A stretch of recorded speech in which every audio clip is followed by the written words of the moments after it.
আসানসোলের দিকে নজর রাখতে হচ্ছে। তৃণমূল বিজেপি সংঘর্ষের ঘটনা, সেখানে সংঘর্ষের ঘটনায় জখম বেশ কয়েকজন। জখমরা বর্তমানে চিকিৎসাধীন। মোটর বাইকে আগুন লাগানোর চেষ্টা, রণক্ষেত্রের চেহারা নেয় আসানসোলের সালানপুর। তৃণমূল বিজেপি সংঘর্ষের ঘটনায় জখম বেশ কয়েকজন। জখমরা বর্তমানে হাসপাতালে ভর্তি। মোটর বাইকে আগুন লাগানোর চেষ্টা, রণক্ষেত্রের চেহারা নেয় আসানসোলের সালানপুর।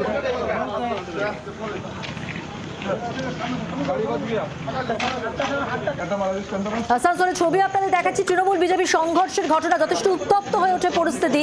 মোটর বাইকে আগুন লাগানোর চেষ্টা করা হয়।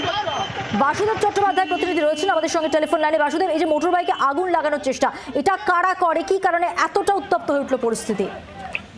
এখন দেখো উত্তপ্ত পরিস্থিতিটা কিভাবে হলো, এটাই হচ্ছে প্রশ্ন। এবং যেটা দেখতে পাওয়া যাচ্ছে যে ওইখানে ওই এলাকাতে কিন্তু বেশ কিছু অশান্তি কয়েক দিন ধরেই চলছে নির্বাচনের পর থেকেই। এবং যেটা জানতে পারা গেছে যে গাড়ি থেকে বই নামানোকে কেন্দ্র করে অশান্তিটা শুরু হয়। এবং গাড়ি থেকে বই নামা ছিল, স্কুলের কোনো বই এসেছিল।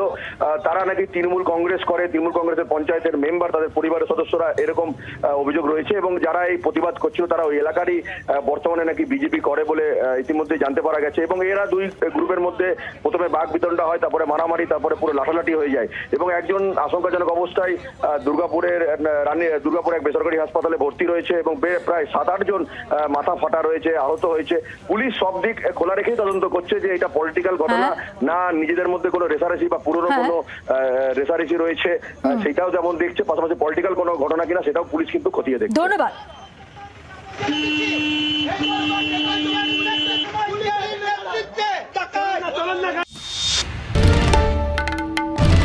বাংলার আওয়াজ, বাঙালির আবেগ, জি 24 ঘন্টা।